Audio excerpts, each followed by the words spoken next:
Bismillahirrahmanirrahim. Assalamualaikum warahmatullahi wabarakatuh. Jumpa lagi di materi PKK atau produk kewirausahaan, produk kreativitas dan kewirausahaan SMK kelas 3, kelas 12 TKC SMK Stepdi. Nah, jadi untuk kali ini kita melanjutkan ke bab 2, yaitu tentang perakitan. Nah, perakitan di sini mungkin di modulnya dikasih contoh tentang perakitan mobil. Nah, untuk perakitan mobil, untuk perakitan yang istilahnya ada hubungannya dengan TKJ, mungkin ya nanti akan saya kasih contoh tentang perakitan alat-alat elektronik yang sifatnya gadget kayak HP atau laptop gitu ya. Nah, jadi nanti akan kita coba konstruksikan, analogikan bagaimana teori yang ada di modul ini dengan yang ada di lingkup-lingkup TKJ gitu ya. Nah, jadi kemarin kita sudah sudah mempelajari tentang apa itu produksi, apa itu produksi massal, dan bagaimana alur kerjanya, mulai dari peramalan pasar, setelah itu peramalan kemampuan diri dan modal, setelah itu istilahnya penebaan tentang pangsa pasar gitu kan. Setelah itu mulai hasil dari peramalan tersebut, penganalisa pasar tersebut, akhirnya dibuatkan sebuah analisa untuk pembuatan perencanaan produksi. Nanti perencanaan produksi akhirnya buat produk akhirnya menyentuh ke proses produksi. Nah, produksi kali ini yang istilahnya jadi ruang lingkup TKJ adalah di lingkup perakitan. Nah, jadi apa itu perakitan? Sekarang kita ke perakitan. Apa itu perakitan? Perakitan itu adalah secara pengertian itu adalah penyusunan, perakitan, dan penyatuan beberapa bagian komponen menjadi suatu alat atau mesin yang memiliki fungsi tertentu. Nah, gitu. Jadi contoh, saya di sini ada HP. Kan asalnya kan HP ada banyak sekali komponen-komponennya, ada transistor, ada resistor, ada layar, ada baterai, ada prosesornya, ada memorinya, ada ada antena GSM-nya gitu kan. Jadi asalnya kan istilahnya HP ini itu pada dasarnya itu adalah bergabungan dari perangkat-perangkat yang dijadikan menjadi satu, sehingga kesatuan dari alat-alat tersebut memiliki fungsi yang tertentu juga kayak gitu. Contoh lagi mungkin kayak laptop gitu kan. Laptop itu kan pas aslinya kan banyak sekali komponennya, ada RAM, ada hard disknya, ada CPU-nya, ada prosesornya, ada casingnya, ada trackpadnya, layarnya, kabel-kabel di dalamnya. Sehingga kalau seandainya ketika istilahnya jadi contoh kalau seandainya prosesor saja itu kan fungsinya kan untuk processing gitu. Nah, tapi kan kalau cuma prosesor saja kan nggak bisa hidup. Perlu ada alat lain, perlu ada komponen lain yang sifatnya itu harus dipasangkan di dalam perangkat tersebut yang digunakan sehingga ketika dipasang itu bisa memiliki fungsi yang kita kehendaki ya gitu. Ya, jadi kayak HP itu fungsinya itu adalah untuk komunikasi, juga untuk internetan gitu kan, jaringan gitu, gadget pada umumnya gitu kan. Kamera, gimana caranya kamera lensanya itu, lensa dan sensornya itu bisa menangkap gambar gitu kan. Kalau cuma lensa doang kan cuma bisa ngeker doang, tapi nggak ada gambarnya gitu kan. Jadi kan perlu semua dirakit, disusun menjadi sedemikian rupa sehingga memiliki fungsi tertentu seperti itu. Setelah itu, pada prinsipnya perakitan dalam proses manufaktur terdiri dari pasangan semua bagian-bagian komponen menjadi satu produk. Proses pengencangan, proses inspeksi, pengujian fungsional, pemberian nama, label, dan pemisahan hasil perakitan yang baik dengan yang buruk, serta pengepakan penyiapan bagian akhir. Jadi mulai dari pemilihan komponen-komponen gitu ya. Jadi mulai dari awal sampai akhir ya, itu perakitan istilahnya ya kayak gitu. Jadi mulai dari penyiapan komponen dirakit, setelah itu diuji coba fungsinya, udah baik apa belum. Kalau istilahnya masih belum, dicari masalahnya apa, atau istilahnya dikembalikan menjadi dibongkar lagi menjadi ini, dicarikan dibongkar lagi atau dikembalikan ke ruang produksi gitu kan. Setelah kawasannya udah bagus, baru istilahnya dipak dan siap untuk dipasarkan kayak gitu ya. Nah, di sini ada perakitan Nah, ini permesinan fresh bubut ini enggak terlalu enggak ada hubungannya sama TKC, jadi kita bisa langsung ke metode perakitan. Metode perakitan ini ada beberapa, bisa ditinjau dari beberapa hal. Hal pertama adalah kalau seandainya perakitan ini ditinjau dari proses penyambungan komponennya. Nah, ada 3 metode. Metode pertama adalah metode cascade. Tulisannya CASCADE ini ya. Jadi metode cascade ini adalah metode perakitan yang istilahnya turun temurun, istilahnya apa ya? Tahap demi tahap berurutan. Jadi harus urut. Sekali lagi tahapannya ini harus urut. Jadi contoh ya memang kayak tadi mobil. Contohnya kayak perakitan mobil. Perakitan mobil kan nggak mungkin serta-merta tahu-tahu kayak apa istilahnya bodi mobil, chassisnya mobil langsung dikasih kursi, langsung dikasih apa, kan enggak. Jadi mulai dari chassisnya dulu disiapkan, setelah itu dipasang-pasangin mungkin apanya gitu kan. Setelah itu dikasih mesin. Masa istilahnya dipasangi kursi dulu baru mesin, kan enggak gitu kan. Jadi istilahnya ada urutan-urutan yang harus dilakukan secara benar, urutan yang harus dilakukan secara tepat gitu kan, supaya bisa perakitan ini hasil dari perakitan ini menjadikan produk yang siap pakai kayak gitu. Setelah itu ada mode keseimbangan. Mode keseimbangan ini lebih ke las ya. Maksudnya nah kalau mode keseimbangan kalau mungkin di sifatnya atau TKC ini adalah untuk apa? Jadi contohnya kalau TKC itu adalah ada beberapa komponen yang tidak harus urut untuk dipasang gitu. Contoh mainboard pada sebuah kayak motherboard gitu kan. Aslinya motherboard kan cuma PCB dengan dengan komponen-komponennya kan. Nah, untuk masang komponennya itu kan aslinya itu tidak harus urut. Sekali lagi, taruhlah kayak mainboard gitu kan, mainboard sebuah laptop atau komputer gitu kan.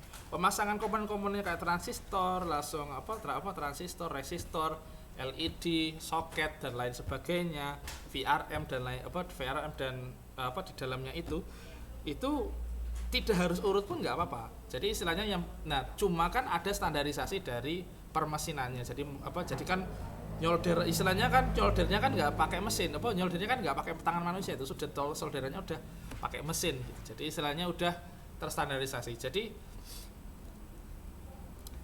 jadi untuk mode keseimbangan ini maksudnya yang penting itu adalah pada endingnya itu adalah komponen yang jadi barang keseluruhan dari perangkat ini memiliki fungsi yang sama gitu. Nah, setelah itu mode bongkar pasang. Kalau mode bongkar pasang ya seperti kayak kayak perakitan komputer pada umumnya. Jadi kalau komputer yang besar yang PC itu kan hasilnya kan bongkar pasang gitu. Jadi ada produsen yang istilahnya meluncurkan produk yang namanya komputer build up. Nah, kalau mungkin saya carikan contohnya adalah komputer build up.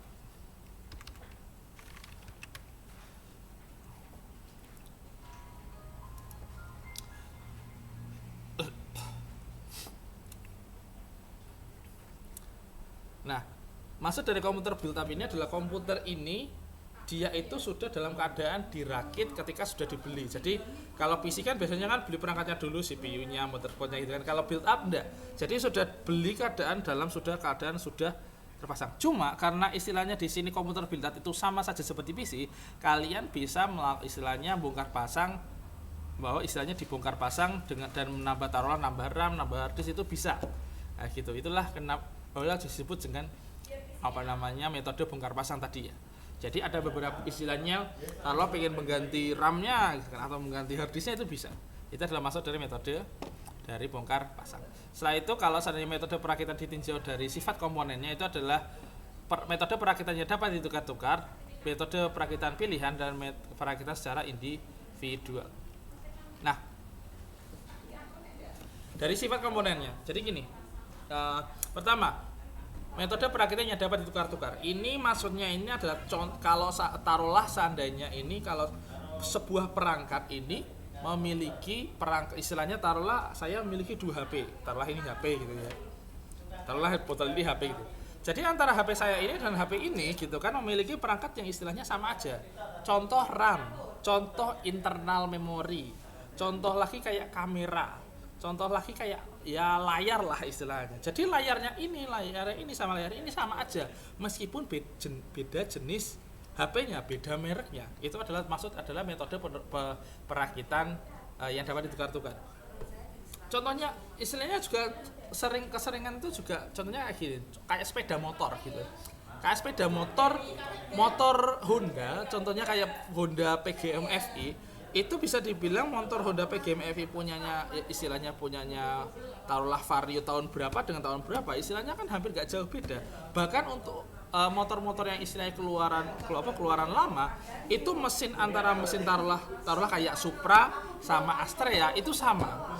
Setelah itu kayak Jupiter keluaran lama sama Krypton sama kayak gitu. Jadi istilahnya bisa dibilang maksudnya adalah komponen yang ditukar-tukar itu adalah satu itu melebarkan istilahnya kebutuhan atau kegunaan dari part yang sudah dibikin. Memang istilahnya tampilan luarnya beda, taruhlah ini HP ini sama-sama punya Oppo atau Vivo gitu kan. Tapi kan istilahnya yang satu ini internalnya 6, yang satu internalnya RAM 6, yang satu lagi itu internalnya RAM 8 kayak gitu kan. Jadi istilahnya bisa dibilang ada bedanya sedikit gitu. Tapi kan pada dasarnya kan intinya sama, cuma kapasitasnya yang beda. Taruhlah internal RAM-nya gitu. Ada lagi mungkin internal ada yang 64, ada yang 128, ada yang 32. Aslinya kan dalemannya sama, cuman dalemannya sama, cuman kan karena kapasitasnya beda, jadi istilahnya ada perbedaan. Cuma ya istilahnya kalau istilahnya taruhlah internalnya ini mau ditambah jadi 256 sekalipun bisa. Yang penting ada slotnya. Karena istilahnya komponennya juga sama. Setelah itu ada lagi perakitan dengan metode pemilihan. Metode perakitan pemilihan ini maksudnya kayak gini. Jadi biasanya itu untuk produk-produk yang sifatnya kayak eksklusif gitu ya. Jadi contoh kayak HP Apple, HP iPhone gitu kan. Nah, HP iPhone itu menggunakan produk-produk eksklusif dari iPhone. Kalau dipasang ke Android, ke HP Android nggak bisa. Jadi istilahnya komponen-komponennya khusus hanya digunakan untuk iPhone saja gitu kan. Sedangkan taruhlah internalnya punya kayak HP Oppo sama Vivo, pada dasarnya hampir sama saja, cuma kan memang yang membedakan hanya mereknya saja gitu. Sedangkan perakitan pemilihan itu benar-benar istilahnya produknya ini atau komponennya di dalam produknya ini itu adalah istilahnya komponen yang khusus untuk ini. Dan ada istilahnya yang lebih spesial lagi itu adalah perakitan secara individual. Kalau contohnya kayak gini ya memang kayak, kalau mungkin HP sih enggak sih. Mungkin lebih tepatnya ya kayak ini, mobil-mobil sport. Nah, jadi kayak mobil sport yang istilahnya harganya sampai miliaran, itu perakitannya itu secara individual. Jadi istilahnya bahkan satu mobil itu dirakit oleh beberapa teknisi secara khusus di pabrikan yang istilahnya tidak ada mesinnya sangat jarang otomatisasi. Jadi kalau seandainya perangkatnya si mobilnya ini dipakai di mobil lain, nggak bisa meskipun satu pabrikan. Contohnya kayak Lamborghini ada yang Aventador sama si Gallardo. Punyanya Aventador sama Gallardo meskipun sama-sama mobil sport punya Lamborghini, nggak bisa dipadu-padankan karena mesinnya udah beda, dalamannya udah sangat beda. Kayak gitu. Meskipun istilahnya satu pabrikan sama-sama mobil sport gitu kan. Kayak gitu. Kalau mungkin HP sih enggak ada ya. Kebanyakan itu lebih ke perakitan yang sifatnya yang bisa ditukar-tukar, terutama kayak HP Android gini istilahnya ya dalemannya antara HP satu dengan yang lain itu hampir sama. Yang mungkin membedakan itu yang bedakan paling ya cuma prosesor, ada yang Snapdragon, ada yang pakai pakai MediaTek, ada yang pakai Cintiq gitu kan. Ada yang lain kayak gitu. Nah, sedangkan yang pemilihan perakitan dengan pemilihan dan secara individual ini misalnya untuk merek-merek tertentu saja gitu.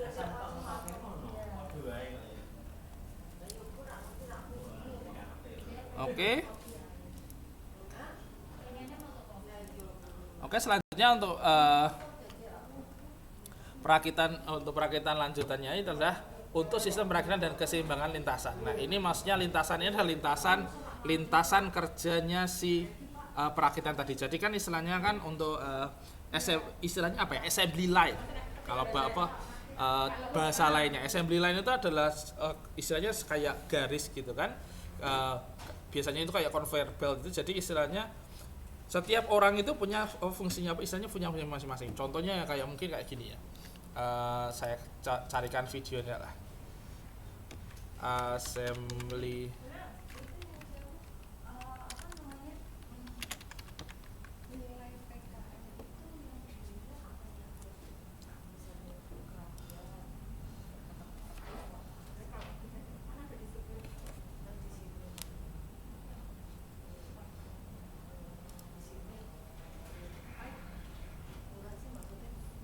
Nah, contoh di sini saya tak kasihkan apa namanya gambar kayak gini. Oh, kok lemot sekali. Open image in.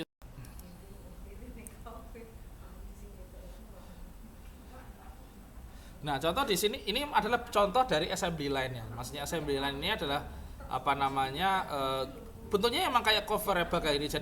Jadi masing-masing orang ini memiliki tugasnya sendiri. Contoh dari kanan itu ada motherboard yang kosongan. Nah, tugasnya si A itu nanti masang apa? Tugasnya dan tugasnya ya cuma itu aja. Si B nanti tugasnya masang ini dan hanya itu aja. Tugasnya si C masang ini dan cuma itu aja. Tugasnya si D juga sama, masang ini aja dan cuma itu aja. Kayak gitu. Itu adalah masuk dari assembly line. Nah, setelah itu untuk apa namanya sistem perakitannya ini ada perakitan manual dan otomatis. Perakitan manual itu maksudnya digunakan dengan tangan, sedangkan perakitan otomatis itu menggunakan alat bantu mungkin ya kayak mesin, robot gitu kan. Setelah itu nanti bisa sendiri. Setelah itu di sini ada produk seri jenis perakitan, produk tunggal jenis perakitan tunggal, yaitu adalah perakitan dengan jumlah hanya satu jenis saja. Dan produk seri. Oh, maksudnya di sini adalah jenis perakitan berdasarkan assembly line-nya itu membentuk apa? Kalau produk tunggal itu maksudnya gini. Jadi satu assembly line atau lintasan produksi ini hanya untuk membuat satu jenis produk saja. Sedangkan kalau seandainya produk seri itu adalah produknya ini itu adalah bisa dipakai untuk banyak produk lain kayak gitu. Jadi contoh ya kayak tadi mau kayak bikin motherboard gitu kan. Nah, kalau seandainya bikin motherboard, ada sifatnya motherboard khusus dan ada motherboard yang umum.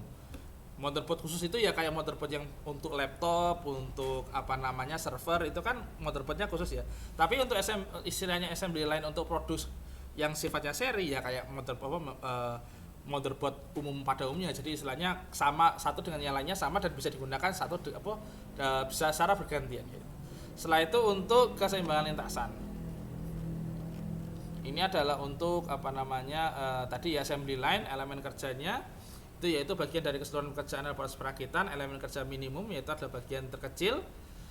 Jadi maksudnya di sini itu adalah gimana adalah untuk istilahnya istilah-istilah dalam assembly line yang sifatnya menjadi pokok inti gimana untuk merencanakan assembly line ini supaya bisa jalan dengan baik gitu ya. Jadi pertama elemen kerjanya dan elemen kerja minimumnya. Elemen kerja itu maksudnya adalah elemen yang mau dirakit atau dipasang di perangkat itu apa aja. Contoh, motherboard ini ada sekitar 50 perangkat. 50 perangkat ini mau dikerja apa? Lah, setelah itu elemen kerja minimum. Satu bagian atau satu orang atau satu line itu mau masang berapa dari 50. Gitu. Nah, berapa satu bagian taruhlah motherboard di PC. Motherboard di PC kan perangkatnya banyak sampai ratusan gitu kan. Yang mau masang ini siapa dengan ini siapa jumlah. Dan setelah itu C total waktu pekerjaannya seberapa lama gitu kan. Ini juga masuk ke perencanaan produksi. Setelah itu waktu proses setiap stasiun kerja, maksudnya setiap orang setiap ininya ini butuh waktu berapa lama. Setelah itu siklusnya maksudnya adalah untuk membuat satu produk itu butuh berapa lama gitu kan siklusnya tadi. Setelah itu diagram pendahuluan itu adalah untuk apa namanya perencanaan penggambaran assembly line-nya itu kayak gimana. Setelah itu di sini ada metode keseimbangan lintasan, metode bobot porsi. Ini pada dasarnya sih mirip ini untuk industri besar ya istilahnya ya. Jadi bisa dilihat di sini ada metode keseimbangan, ada metode bobot posisi. Metode bobot posisi ini dikenalkan oleh Hagelson dan Bernie. Metode heuristik yang paling dikembangkan. Metode ini gabungan antara metode largest candidate rule dan metode Gilbert and Webster. Pada prinsipnya metode bobot posisi menghitung nilai bobot posisi ranked positional weight dari elemen yang memiliki bobot posisi terbesar diletakkan di urutan teratas. Nah, maksudnya gini. Urutan pemasangan komponen itu diurutkan dari bobot posisinya. Bobot posisinya lebih tepatnya itu adalah yang paling penting dan yang paling besar gitu kan. Contohnya ya kayak motherboard itu ya paling besar kan biasanya soket sama VRM. Jadi soket sama VRM itu langsung dimasukkan di kategori kategori nomor 1 yang akan dipasang di dalam motherboard. Nah, setelah itu ada pendekatan kedua keseimbangan lintasan, adalah metode pendekatan wilayah. Maksudnya pendekatan wilayah ini adalah jadi lebih penting mana komponen-komponen ini dalam sebuah produk. Contoh yang paling penting dari sebuah HP contohnya adalah biasanya adalah prosesor, internal, dan RAM. Makanya kalau dalam metode pendekatan wilayah assembly line-nya itu yang paling dipentingkan adalah 3 tadi, prosesor, memori internal, dan RAM. Jadi semuanya berawal dari situ dulu baru ke yang lain gitu. Mau ke kamera, mau ke layar, mau ke baterai, itu mulai dari itu dulu. Setelah itu ada model largest candidate, ini maksudnya adalah ya tadi ya, ini lebih ke bukan bobot posisi tapi lebih ke ukuran bendanya. Jadi istilahnya kayak assembly line yang kayak mobil gitu kan. Mobil yang mau bobot berat besarnya paling penting di sebuah mobil itu kan mesinnya. Jadi chassis langsung diupayakan langsung dipasang mesin supaya bisa dipasang keseluruhannya belakangan. Setelah itu metode keseimbangan lintasan terkomputerisasi. Nah, ini kalau sudah terkomputerisasi berarti istilahnya adalah yang sudah dibantu dengan sistem komputer. Jadi istilahnya komputer ini mengkalkulasi gimana paling optimalnya, gimana yang paling bagus kayak gitu. Biasanya ya kalau kalian lihat ya kayak gini, assembly yang sifatnya sudah menggunakan robot arm.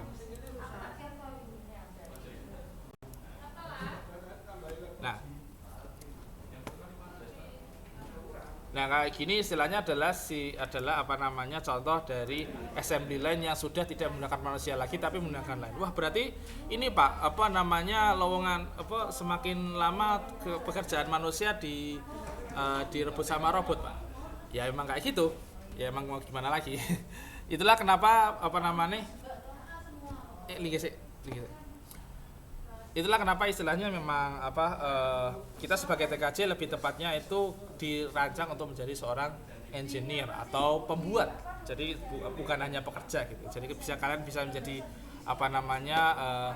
menciptakan sesuatu, terutama menciptakan lapangan pekerjaan gitu kan. Makanya dikasih pembelajaran PKK ini supaya kalian paling tidak tahu dasar-dasarnya untuk berwirausaha kayak gitu. Entah itu berwirausaha kecil atau berwirausaha besar. Nah, setelah itu di sini kayaknya udah selesai ya. Ada beberapa metode. Pertama adalah ini ada COMSOL, ada CALP dan ALPACA. Di sini bisa dibilang ini adalah standar-standar dari komputerisasi assembly line atau lintasan produksi perakitan. Nah, untuk bab 2 sudah selesai. Nanti istilahnya kalau ada mau ditanyakan bisa japri lewat WA. Nanti ada tugas silakan dikerjakan. Gitu ya. Saya dulu. Wassalamualaikum warahmatullahi wabarakatuh.